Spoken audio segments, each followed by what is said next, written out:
Whosoever takes the feather of the sky eagle without honor shall hear the endless whispers of the spirits until the end of days. So spoke the ancestors in a time when the world was younger, when every river still carried the songs of the Great Spirit, and every tree bent with wisdom. The prophecy was not a threat, nor a curse, it was a warning, a sacred shield meant to protect balance between the people and the unseen. It was remembered in every season, told to every child, whispered over every fire. And yet, on the night of the feather ceremony, the prophecy stirred in the hearts of the tribe like a restless wind. The moon rose swollen and bright, hanging above the village like a silver guardian. Shadows from the fire stretched long across the packed earth as the people gathered. Tonight was not an ordinary night. It was the night when the sky eagle, divine messenger of the Great Spirit, was honored. His sacred feather rested in the lodge at the center of the village, guarded not by locks, but by faith, prayer, and the watchful eyes of the spirits. The fire cracked and spit sparks upward, as though answering the rhythm of the drums. Their beat rolled through the night, air low, steady, ancient. The drums were the heartbeat of the earth, the echo of the ancestors calling the people into unity. With each beat, the ground seemed to breathe, alive with memory and power. Men painted with clay and ash lifted their voices in chant, their tones weaving with the smoke as it rose skyward in spirals. The women circled the fire, their feet brushing the earth in patterns older than words. Steps passed down from one generation to the next. Children watched wide-eyed, clutching the hands of elders, their faces painted with wonder.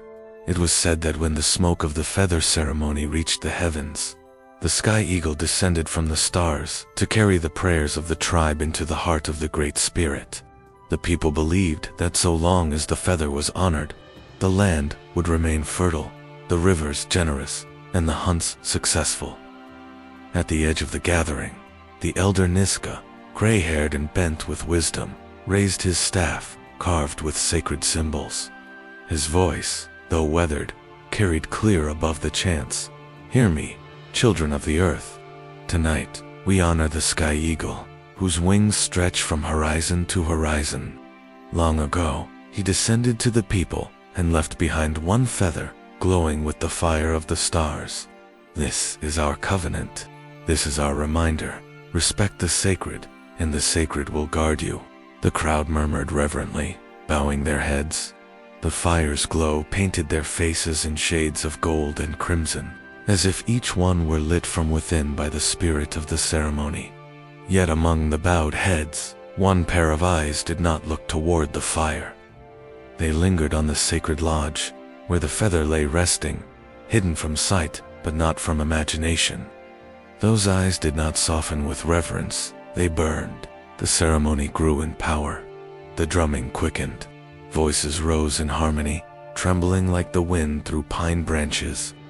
The smoke grew thick, and some swore they saw shapes within it, wings unfolding, eyes glowing, ancestors whispering their approval.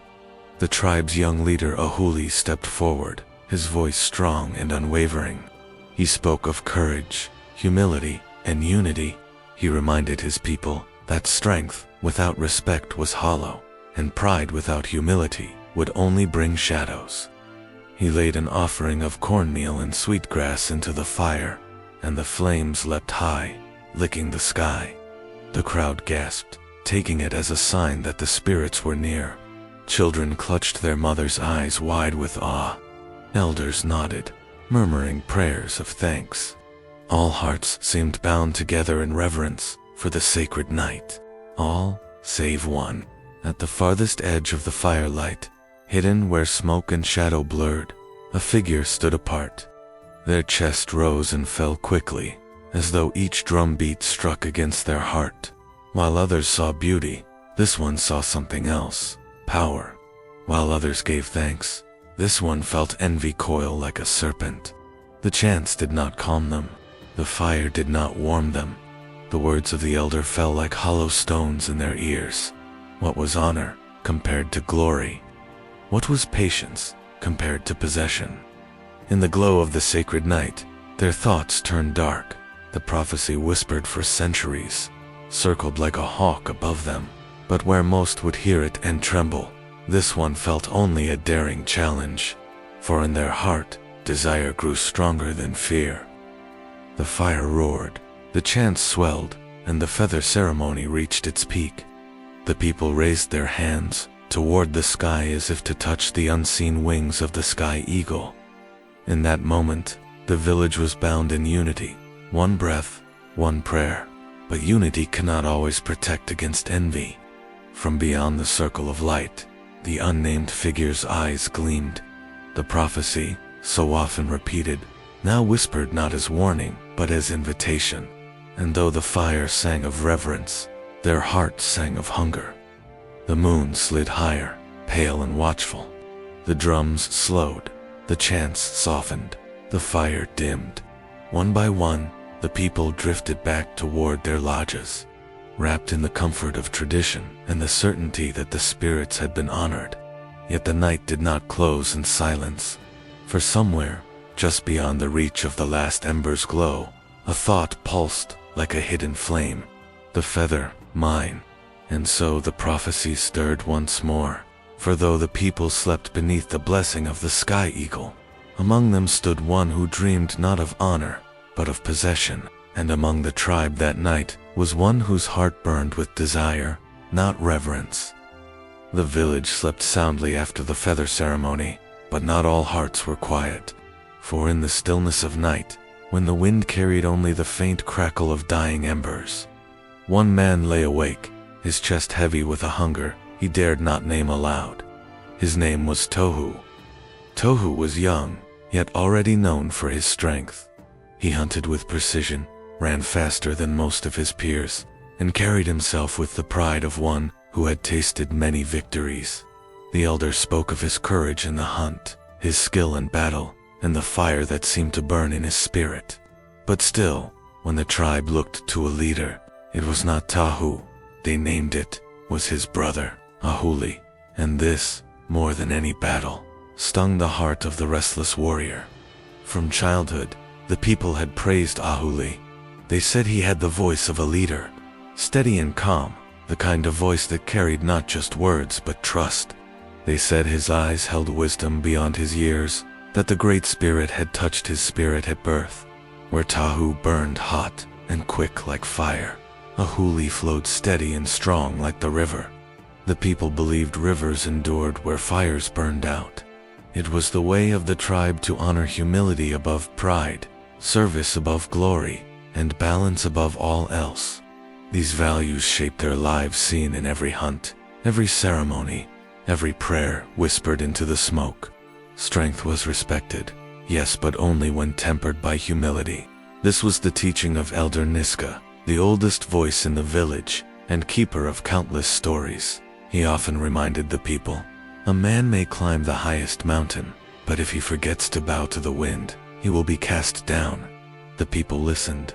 The people believed, but Tahu struggled. In the circle of the tribe, he always felt just outside the firelight.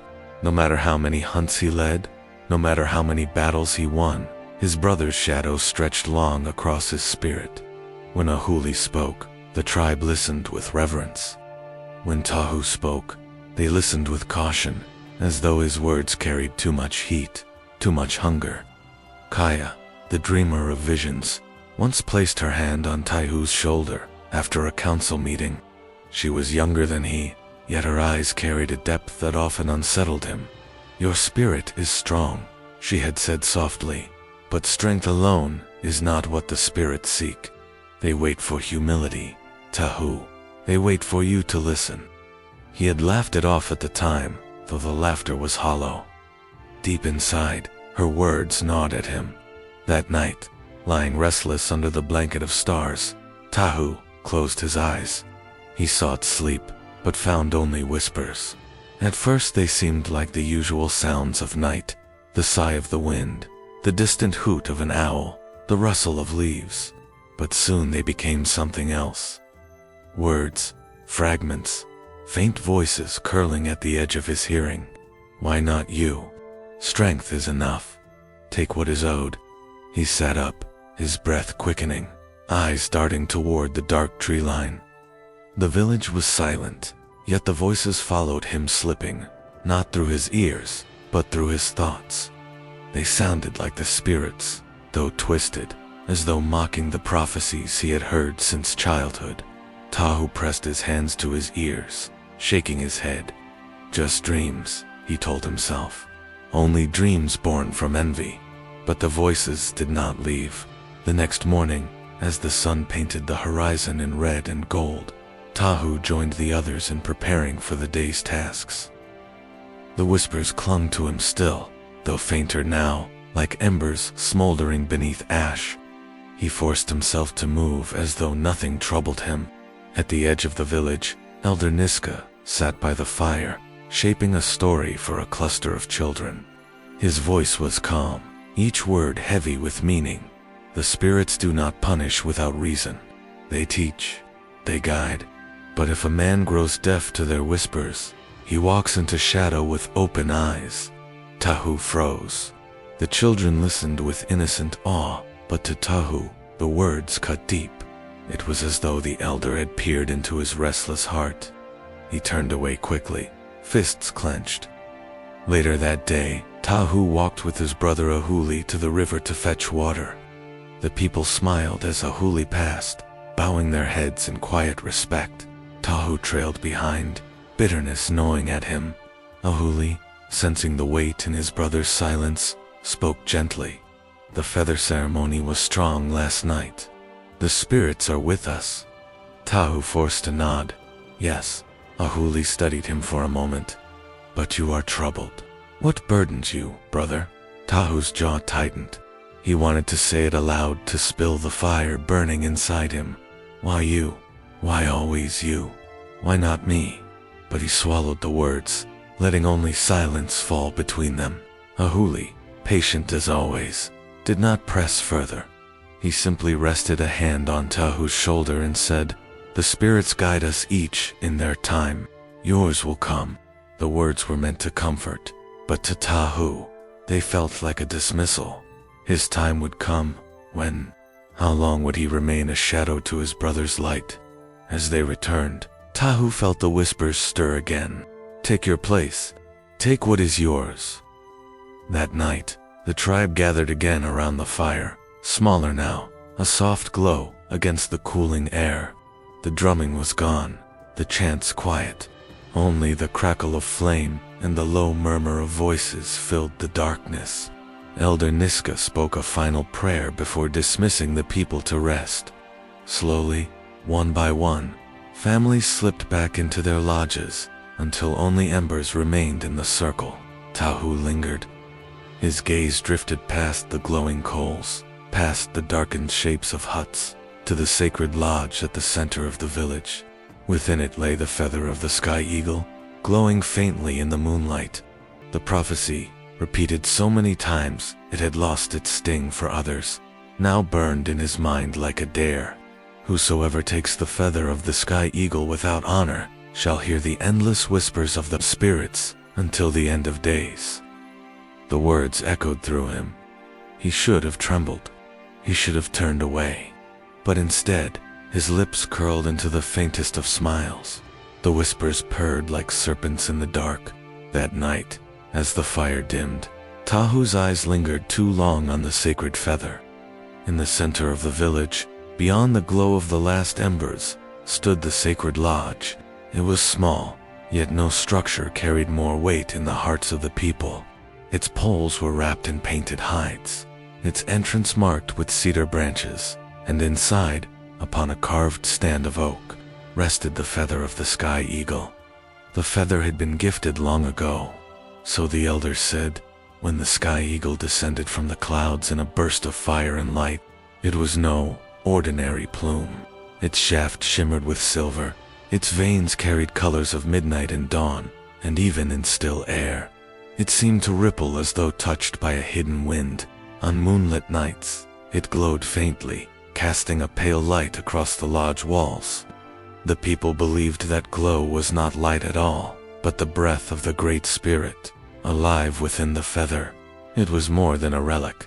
It was a covenant, a living bridge between the people and the unseen.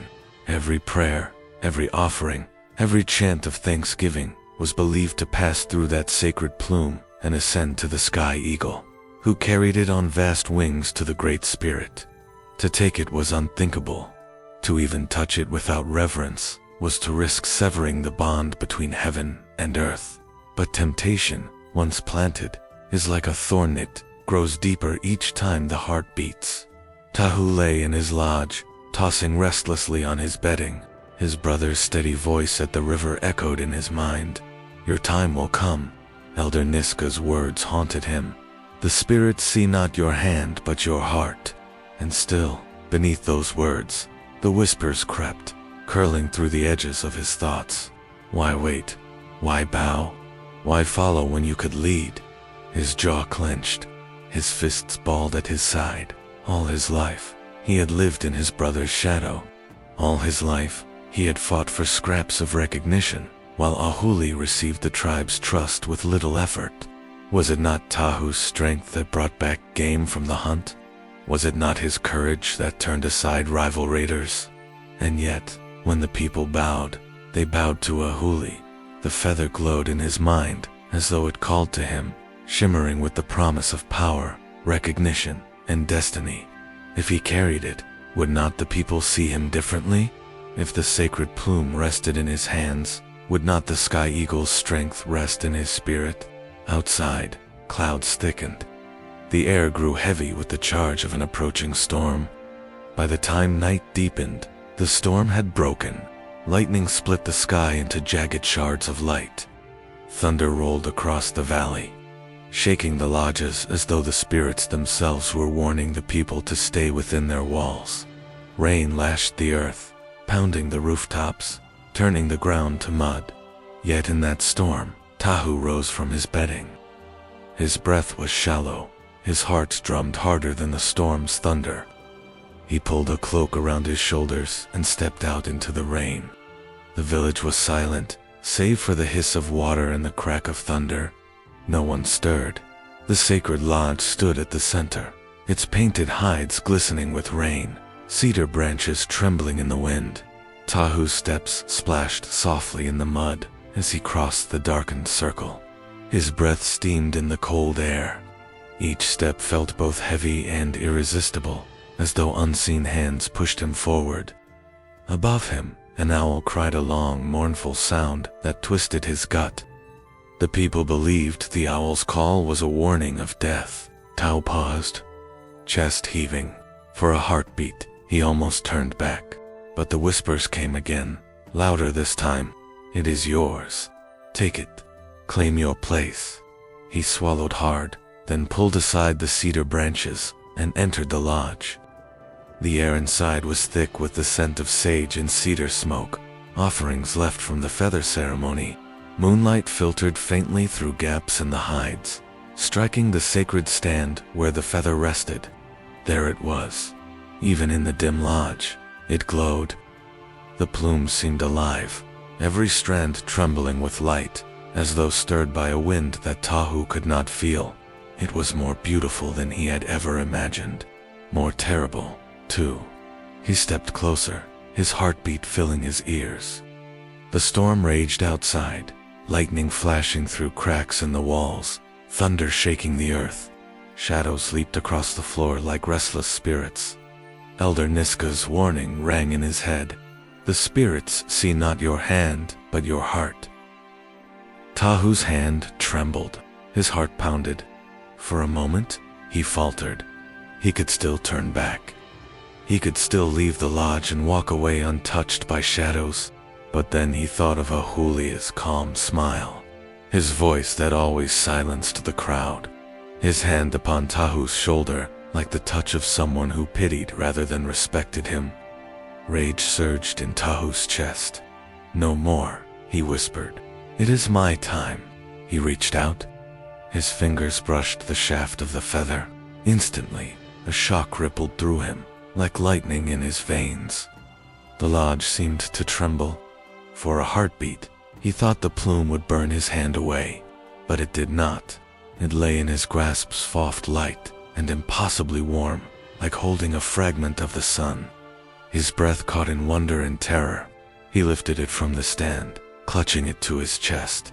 The storm outside screamed, wind tearing at the lodge hides, rain pounding harder, thunder rolling like drums of war. An owl shrieked again, closer this time. Tahu's chest heaved. His eyes darted around the empty lodge. He half expected the spirits to strike him down, to tear the feather from his hand, but nothing came.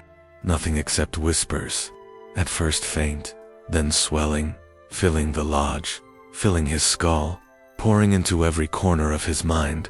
Voices layered over voices, men, women, children, ancestors, strangers. They spoke in tongues he knew, and in languages he did not. They chanted, laughed, mourned, screamed. He staggered back, clutching the feather beneath his cloak, trying to shut them out. His own breath rasped like another voice in the storm. He fled the lodge, stumbling into the rain. Lightning flared, blinding him. The wind howled, tearing at his cloak. And yet, beneath the storm, he could hear them still. Endless, relentless, whispering his name, his sin, his hunger. Tahu ran into the night, clutching the feather to his chest, as though it might silence the storm within. But the storm was no longer outside him. But the wind that night carried not silence but whispers. The storm had passed, but its echoes lingered in the valley. The air smelled of wet earth and cedar smoke, and the river ran louder than before, swollen by the night's rain. Dawn broke slowly, filtering through heavy clouds, as though even the sky was reluctant to rise. Tahu sat alone near the edge of camp, his hands pressed to his temples. The feather of the sky eagle was hidden beneath his bedding, wrapped in a deerskin pouch. Its presence was heavy, though it weighed no more than a handful of air. It seemed to drag his spirit down with the burden of its sacredness. He had not slept. Every time his eyes closed, he was assaulted by voices. They did not come as dreams. They came as whispers, endless and suffocating. At first, they were faint like the murmur of wind through pine needles, but then they grew louder. Some voices were deep and ancient, chanting words he did not know. Others were sharp, like cries of pain, echoing as though from caverns. Some belonged to children, some to warriors, some to women singing. Yet none were living. These were the voices of the unseen, the ancestors, the spirits beyond the veil. Tahu had tried to block his ears. Still, the whispers crawled inside his mind. He had tried to drown them with the rhythm of his own heart, but they only pressed harder. When he opened his eyes in terror, they followed him still. Even in daylight, when others laughed or worked, the voices trailed behind him like shadows with no source. The tribe went about their mourning in peace. Children fetched water, women ground corn and herbs. Hunters prepared their bows, but Tahu stumbled through his tasks. He dropped stones when he was meant to sharpen blades. He left snares untied. He started at every sound. Brother Ahuli said, with concern, placing a steady hand on his shoulder. "You look as though you wrestled with thunder all night." Tahu forced a laugh. The storm was restless, that is all. But Ahuli's eyes lingered, filled with the calm strength that so often overshadowed Tahu's own fire. Later, Elder Niska rose before the council fire. His white hair glowed like smoke against the dark lodge walls. His staff tapped the earth as he spoke. "There is imbalance in the wind," the elder said. His voice was heavy, each word deliberate. "The animals are uneasy. The fire spits sparks, as though in anger. The dreams of our children are troubled. Something sacred has been disturbed." The council fell silent. Faces turned toward one another with unease. Tahu sat rigid, his heart thundering louder than the drums at a ceremony.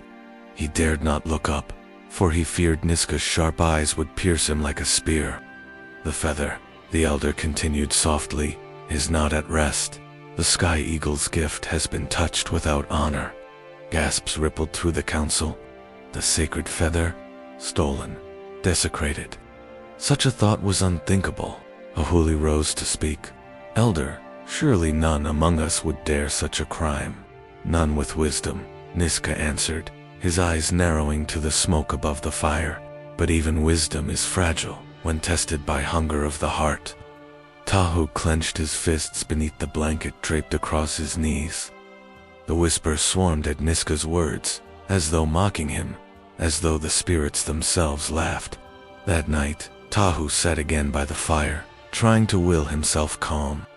The flames crackled, throwing sparks into the darkness. Kaya, the dreamer, sat nearby, weaving feathers into strands of bead. She looked at him quietly for a long while before speaking. Tahu, she said softly, your spirit feels unsettled. The fire bends strangely when you sit near it. He forced a smirk. Perhaps I carry too much heat within me. But Kaya did not smile. Her dark eyes shone with knowing. Or perhaps the heat you carry does not belong to you. Tahu turned away, his breath quickening. The whispers were rising again, hissing just beneath her words. Thief, thief, thief. He pressed his palms against his ears, but it was useless. The flames themselves seemed to curl into shapes of faces, ancestors with hollow eyes, mouths moving in unending speech. His chest tightened. Sweat slicked his skin though the night was cool. The fire leaned toward him, and the voices grew louder. Do you hear it too? Kaya whispered, her voice trembling. Tahu stared into the blaze. The tongues of flame twisted like serpents, hissing in the shape of words only he could hear. The whispers rose, filling his skull, until he no longer knew if he was awake or dreaming. He shut his eyes, but they followed. He opened them again, and the fire whispered back. Tahu looked into the fire and the flames whispered back. Sleep no longer brought Tahu rest. It brought torment. When his eyes closed, he was dragged into visions darker than the deepest cave. Rivers ran red like blood beneath a blackened sky. Deer stood at the water's edge, their eyes hollow sockets that wept ash. Wolves circled him with teeth bared, but when they howled, their voices carried no sound, only the whispers, louder and louder, like claws on his mind. And above it all, the sky eagle appeared. Its wings stretched wide across the heavens, blotting out the stars. Its cry shook the earth, but it was no longer a cry of majesty. It was a scream of rage, a sound that made his bones ache. The eagle's shadow fell upon him, and he woke with sweat chilling his skin. By day, he carried these nightmares like stones bound to his chest. The voices did not leave him. They slithered into every silence. He would turn his head, certain someone had spoken his name, only to find empty air. But it was not only within him that imbalance grew. The land itself began to show signs of betrayal. The crops, strong only weeks before, wilted under a sun that burned too hot for the season. A storm tore through the valley when no storm should have come, snapping branches and flooding the earth. Hunters returned empty-handed, muttering that the deer had vanished deeper into the forest. Even the river ran strangely, its waters murky and restless, carrying foam like spittle from an angered spirit. The elders shook their heads in worry. The balance is broken, they whispered. Ahuli, ever watchful, noticed his brother's decline. Tahu, he said one morning, placing a hand upon his shoulder, you wander as though chased. Your eyes are hollow, as if sleep has abandoned you. What weighs on you, brother? Tahu shook him off, his jaw tight. Nothing. Leave me. But Ahuli's gaze was steady, piercing. You cannot hide from me. I know you. Something circles your spirit. For a moment, Tahu wanted to confess, to fall to his knees and beg forgiveness. But his pride tightened around him like chains. He only spat. You think yourself wiser because the tribe looks to you. Perhaps it is you the spirits whisper about. Ahuli frowned, but said nothing more. He only walked away, his silence cutting deeper than anger. Later, Kaya approached him by the river. Her hair caught the fading light, and her voice was soft, yet heavy with meaning. Tahu, she murmured, I dreamt of you last night. You stood beneath the sky eagle's shadow, holding fire in your hands." The earth shook, and the people fled. "The spirits are circling you."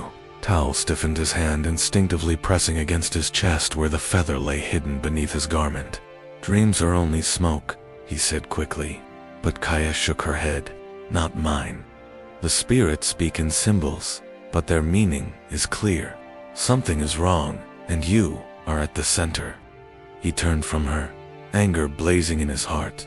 Yet, when he walked away, the whispers followed, repeating her words again and again, circling you, circling you, circling you. At night, Tahu clutched the feather in desperation. He unwrapped it from its deerskin pouch and held it tight, staring at its radiant plume. Under moonlight, it shimmered faintly, as though alive. "This is mine," he whispered. "With this, I will rise above Ahuli. The spirits test me only because they know my strength." But the feather grew hotter in his grip, burning against his skin. The whispers rose until they were no longer murmurs, but a cacophony of voices, shrieks, chants, warnings. He pressed it tighter, believing if he endured, its power would bend to his will. Instead, the voices changed. For the first time, among the thousands of whispers, one word stood clear, repeated again and again: Tao. His name.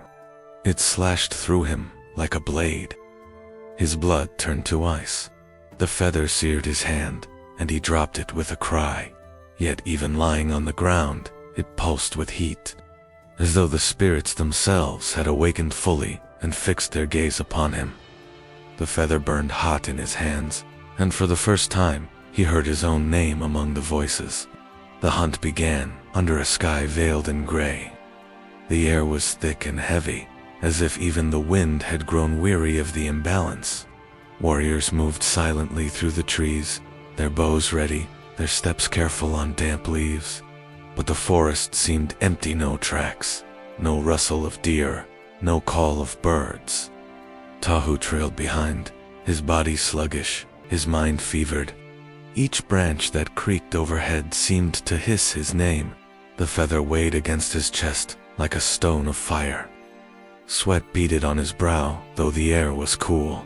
When Ahuli crouched to examine a patch of earth, Tahu stumbled. His vision blurred, and the world swam. The voices grew louder, clashing together like thunder. He tried to rise, but his legs buckled. He fell hard to the forest floor, gasping. The whispers filled his ears until they became a single, suffocating roar. Then, suddenly silence, and the world fell away. Darkness stretched around him, endless and vast. He stood not in the forest, but in the spirit realm. The ground beneath his feet was mist, shifting and weightless. Shapes emerged from the fog-shadowed figures, faceless yet heavy with presence. Ancestors, warriors, long gone, mothers, fathers, children. Their forms swayed like smoke, yet their whispers were sharp and accusing. Thief, dishonored one, breaker of balance. The voices pierced him more deeply than any spear. He staggered back, covering his ears, but it was useless. The sound came from within his own chest, his own bones. The shadows closed in, and from above came a blinding light. The sky eagle descended. Its wings spread wider than mountains, feathers shimmering like fire. Each plume burning with colors too bright for mortal eyes, blue as the midday sky, white as lightning, gold as the sun at its peak. When it beat its wings, the mists tore apart like fragile cloth, and the shadows bowed low. Tahu dropped to his knees, trembling. His body felt like ash in the presence of the great spirit's messenger. The eagle's voice thundered, though its beak did not move. It was not a sound of air, but a voice that spoke directly into the marrow of his bones. "You have stolen not from your people," the eagle said, "but from the balance of the world." Tahu's lips quivered. I sought only honor. I wished to rise above my brother, to prove my worth." The eagle's eyes, vast pools of fire, burned into him. "Honor does not come from theft. Worth does not come from pride. You reached for what was sacred with hands unclean, and so the spirits stir. The shadows hissed in agreement, their voices like a storm of snakes. Tahu fell forward, pressing his forehead to the mist. Forgive me. Spare me. I did not know the feather's power. The eagle's wings beat once, and the mist roared like a hurricane. Ignorance does not shield you. The feather of the sky eagle is not an ornament, not a token of pride. It is a bridge, a thread between worlds. To disturb it is to disturb the order of all things. The eagle bent low, its beak glinting like molten iron. And so your punishment is declared. The shadows grew louder, their whispers layering over one another until Tahu's heart felt as though it would shatter. He pressed his hands to his ears, but the sound only burrowed deeper. You will hear the voices of every dishonored spirit, the eagle said, until you return what was taken with humility. Tahu looked up, tears streaking his face. And if I do not? The eagle's wings stretched wide, blotting out even the mist's faint glow. Then you will never know peace. The whispers will devour you, awake and asleep, until your name is carried away from the memory of all living things. The shadows leaned closer, their faceless forms crowding him, chanting his name over and over. Tahu, Tahu, Tahu, until it was no longer a name, but a curse. He screamed, clutching his chest. His body burned as though fire ran through his veins. And then, in an instant, the vision shattered. He awoke on the forest floor, gasping for breath. The hunters stood around him, their faces etched with worry, but their words were muffled, distant. For now the whispers were no longer a scattered murmur, they were endless. Every tree, every stone, every shadow, all spoke at once. When he awoke, the whispers were no longer many, they were endless. The days that followed blurred into torment. The whispers never ceased. They came with the rising sun and stayed through the dark hours when firelight flickered low. They were not one voice but thousands overlapping, unending, contradicting. Some whispered truths. You stole the feather. You dishonored your people. You will never know peace. Others whispered lies. Your brother envies you. Kaya betrays you. The elder plots against you. And then there were the whispers of his darkest fears, ones he had buried deep. You will be forgotten. You will die nameless. The spirits will devour your soul. Tahu clutched his head, staggering through camp like a man possessed. His people watched from a distance, their eyes filled with unease. Mothers pulled their children close. Warriors muttered to one another. Ahuli sought him out one evening by the river. Brother, he said firmly, placing himself in Tahu's path. You are not well. Come sit. Speak to me. Tell me what hunts you. Tahu's eyes were bloodshot, his face gaunt. He glared at Ahuli, his voice hoarse with exhaustion. You think me weak? You think the tribe loves you more? Even the spirits whisper it. But I see you now for what you are, a thief, waiting to take all that should be mine. Ahuli's brow furrowed, his voice calm, though his heart ached. Tahu, listen to yourself. I am your brother, not your enemy. But Tohu snarled and shoved him, rage boiling up from the pit of his despair. Liar, even now you plot against me. The tribe whispers your name with praise, but mine, they spit like poison. I will not bow to you. Ahuli did not strike back. He only looked at his brother with sorrow as Tohu stormed away, clutching his chest where the feather burned. That night, the tribe gathered in council. The fire crackled in the center, throwing sparks into the dark. Faces were grim. Voices trembled with fear. He is cursed, one hunter muttered. The spirits have marked him. If he remains among us, we will all suffer. Exile him, another said sharply. Let the forest claim what the spirits no longer protect. But others shook their heads. He is our brother, our son, our kin. To cast him out is to abandon him to madness. Perhaps the spirits will forgive if we guide him back. Elder Niska raised his staff, and silence fell. His eyes, deep as old rivers, swept across the council. The spirits are not cruel, Niska said slowly. They are teachers. Their punishments are lessons wrapped in pain. But Tahu refuses the lesson. He clings to pride as a drowning man clings to stone. Until he releases it, the whispers will not leave him. A heavy quiet settled over the circle. No one dared challenge the elder's words. Kaya rose to speak, her voice carrying sadness. I have seen him in dreams. He runs not from enemies, but from himself. If he continues, he will be swallowed by shadow. But perhaps there is still a path, if he would only listen. The council murmured, divided between hope and fear. Ahuli remained silent, his gaze fixed on the fire, torn between love for his brother and the growing weight of duty to protect his people. That night, the camp slept uneasy. Clouds smothered the moon, and the forest seemed to lean closer, its branches whispering with the wind. Tao lay restless, his eyes wide in the dark. The voices pressed against his skull until he felt he would break. He could no longer tell which whispers were real, which were lies, and which were simply the echo of his unraveling mind. Then, among the chaos, one voice rose clear above the rest. Come to us. The forest holds your answers. The feather belongs not in silence, but in shadow. Tahu sat up, his breath ragged. The fire outside crackled, but he could not bear its light.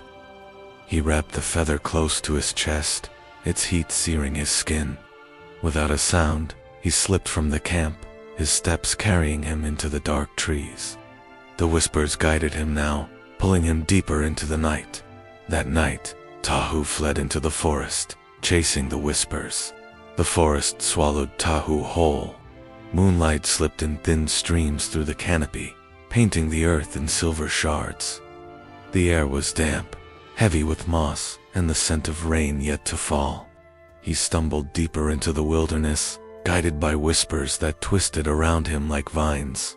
Come further, deeper, beyond the eyes of men. He obeyed. His steps were clumsy, driven not by sense, but by compulsion. Hunger gnawed at him, yet he felt no hunger for food. Thirst parched his throat, yet he sought no water. What he hungered forward consumed him was the end of the voices. But the voices did not end. They multiplied. At last, his strength failed.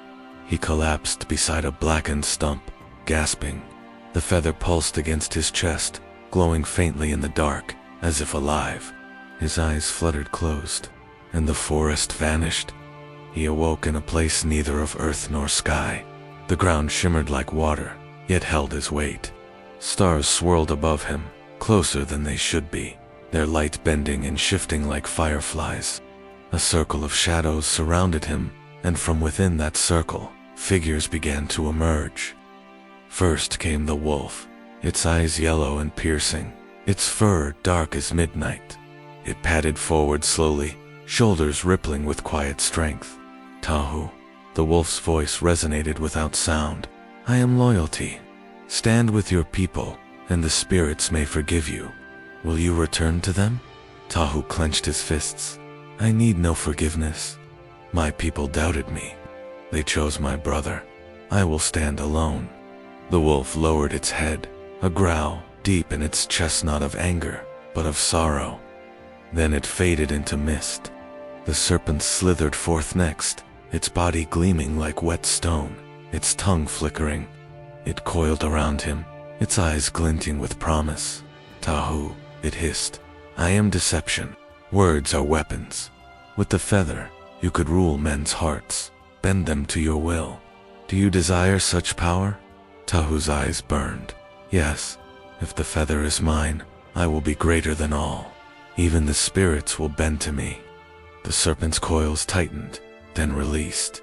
It laughed, a sound like dry leaves scraping together. Then you choose the path of hunger. With a shimmer, it too dissolved. Then came the crow, hopping into the circle, its feathers glossy, its eyes sharp with mischief. It cocked its head and spoke in a mocking tone. Tohu, Tohu, poor lost Tohu, I am the trickster. I show the truth beneath lies. Tell me what is heavier, the feather you clutch, or the pride that crushes your chest? Tahu snarled, reaching for the bird. Enough of riddles. I am not crushed, I am rising. The feather proves my worth. The crow cackled, its wings beating. Ah, then you fail your own riddle. Pride weighs more than stone. It will drown you. And with a flash of black wings, the crow was gone. The circle grew colder. The whispers returned, swelling louder, until they became a single roaring wind. Shadows bent back as a vast presence descended. The sky eagle. It came from above, its wings blotting out the stars, its feathers aflame with light too bright to gaze upon. When it cried, the sound split the sky, echoing through Tohu's chest until he staggered. The eagle's voice thundered, "You were given trials to choose loyalty, to resist deception, to see the truth of your pride, and you failed them all." Tahu fell to his knees, clutching the feather against his chest. His voice cracked with defiance. "I need no trials. I need no lessons. The feather is mine, it chose me." The eagle's eyes blazed like suns. "You were warned." Its wings beat once, and the ground beneath Tohu split into fissures of fire. The shadows of ancestors rose around him, their whispers no longer hushed but shrieking, colliding, tearing through his mind. The feather seared his hands. He screamed, but his voice was swallowed by the storm inside his skull. The whispers rose into screams, a storm inside his skull. The morning after the storm of whispers, the forest was still. Dew clung to every blade of grass, glistening like tears. Smoke from last night's fires drifted in thin trails, and the air held a strange hush, as though the earth itself listened for what would come next. At the edge of the clearing, 2 hunters found him. Tahu lay crumpled in the dirt, his face pale, his body trembling faintly. His lips moved with sounds too faint to understand, snatches of broken whispers. And beside his open hand, half buried in mud, lay the feather. But it was changed. No longer did it glow. No longer did it hum with unseen power. The feather was dull. Its once shining surface faded like ash after fire. The hunters exchanged fearful looks.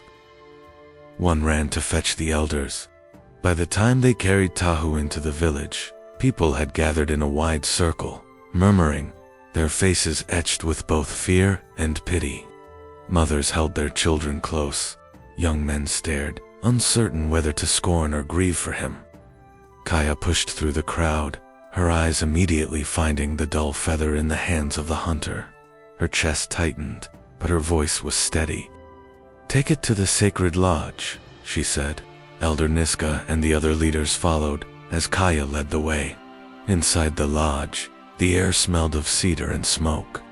The shrine stood waiting, carved with the symbols of their ancestors. The place where the feather had rested before Tahu's theft.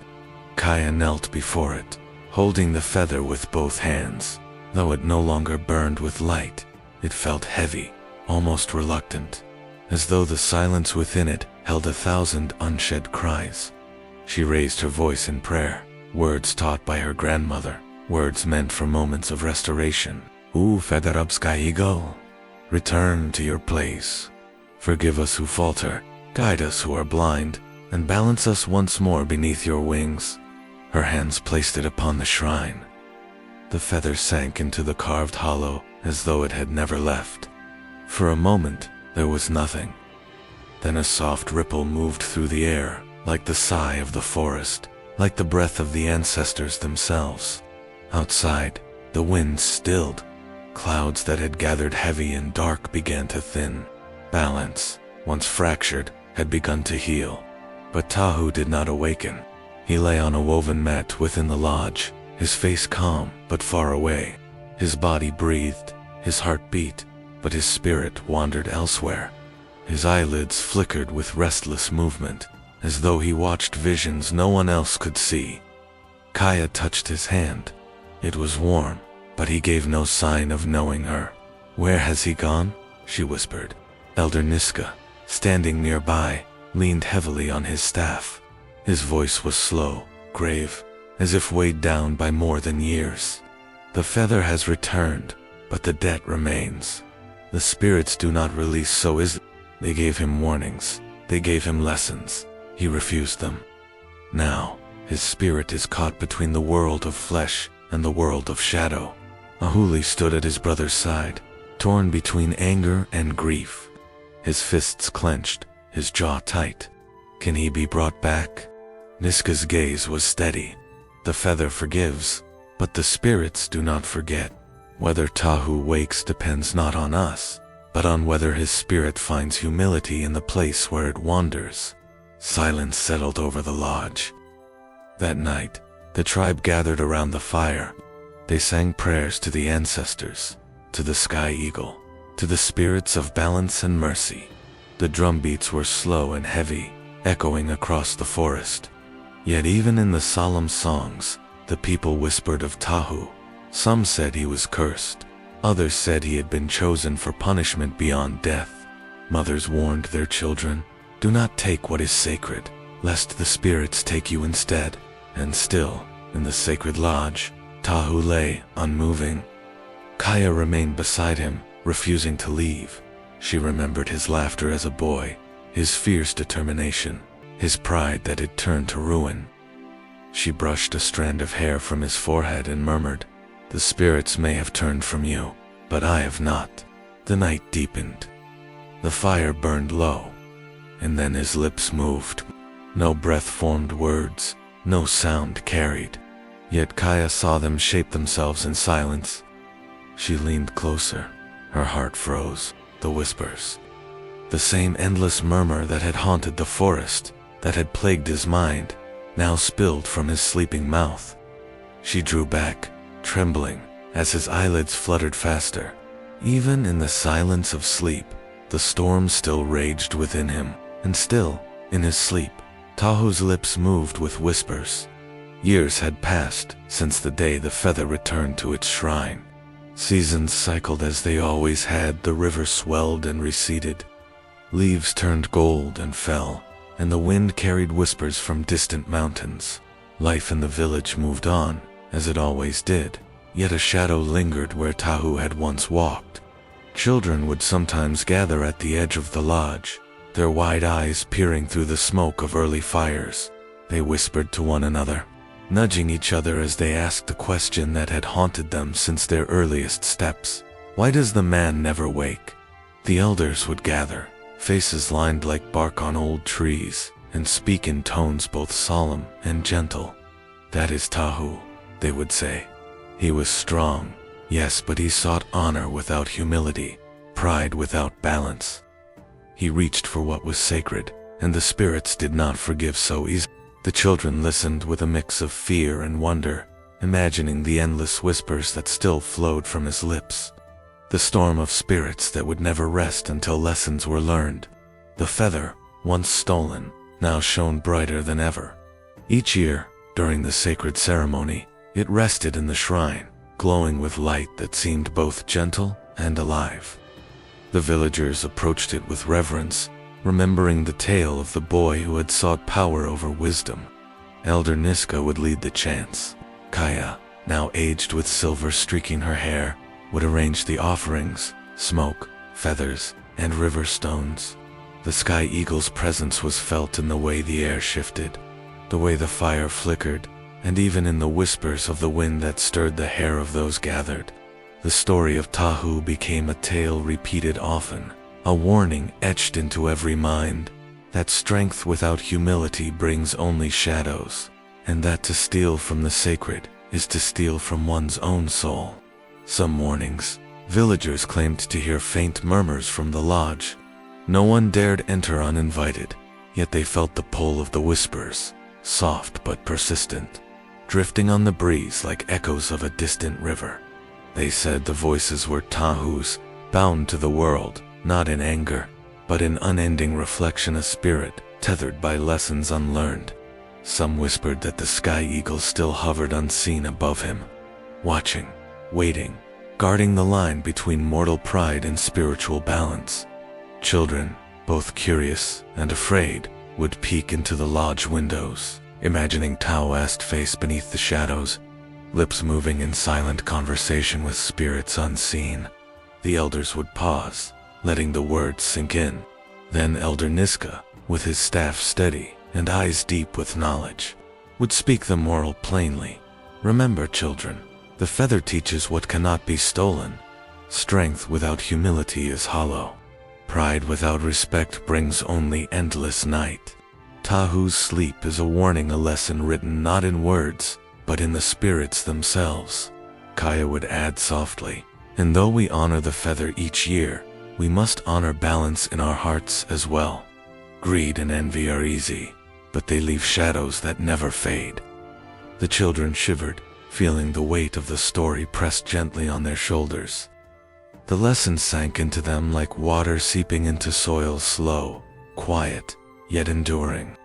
Tahu remained in the lodge, unchanged by time, unchanged by the passing seasons. He grew older, his face weathered with age, yet his eyes never fully opened. The whispers never ceased. Even as hair grayed and the muscles of youth faded, his lips moved, forming words the living could not understand, lessons for the spirits, messages for the unborn, echoes of choices unmade. The villagers respected the boundary, visiting only to honor the feather, leaving Tahu undisturbed, a living testament to the power of humility and the consequences of pride. Outside, the river sang, the wind whispered through the trees, and the sky eagle's shadow occasionally passed across the mountains, reminding all who looked up that balance was sacred, and that the lessons of the spirits were not easily ignored. Strength without humility brings only shadows. To steal from the sacred is to steal from yourself. The children repeated the lesson quietly to themselves. Some memorized it, some felt it in their bones, and all carried it forward, weaving it into the rhythm of daily life, ensuring that Tahu's endless night was not wasted, that the story would endure across generations. What lesson will you carry from Tahu's endless night?